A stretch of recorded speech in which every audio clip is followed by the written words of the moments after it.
গাছ ও নদীর গল্প। একটি ছোট গ্রামের পাশে ছিল একটি গভীর বন। সেই বনের মধ্যে একটি গাছ ও একটি নদী ছিল, তারা ছিল একে অপরের ভালো বন্ধু।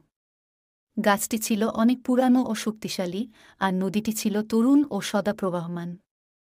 একদিন নদীটি গাছকে বলল, গাছ ভাই, তুমি এখানে স্থির দাঁড়িয়ে থাকো, অথচ আমি সারাক্ষণ বয়ে চলি।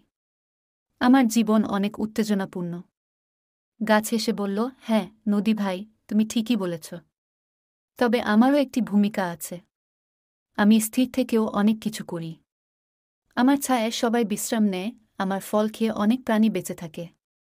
নদী তখন একটি প্রস্তাব দিল, চল আমরা দেখি কার কাজ বেশি গুরুত্বপূর্ণ। তুমি স্থির থাকবে আর আমি বয়ে যাব। দেখা যাক কে বেশি উপকারী। তারা একমত হল এবং নদী বয়ে চলল। সময়ের সাথে সাথে নদী অনেক দূর চলে গেল এবং তার পানি শুকিয়ে আসতে লাগল।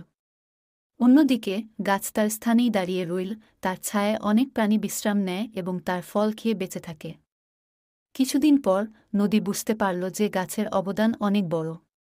নদী ফিরে এসে গাছকে বলল, গাছ ভাই, আমি বুঝতে পেরেছি যে তুমি স্থির থেকেও কতটা উপকারী।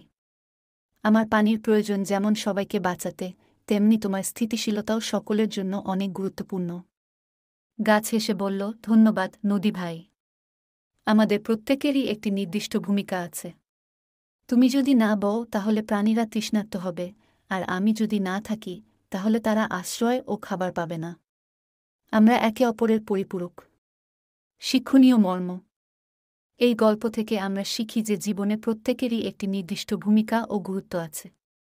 কেউ স্থির থেকে কাজ করে, আর কেউ চলাফেরা করে। আমাদের সবারই নিজেদের অবস্থান ও কাজের প্রতি শ্রদ্ধাশীল হওয়া উচিত। একে অপরের পরিপূরক হয়ে থাকাই জীবনের মূলমন্ত্র।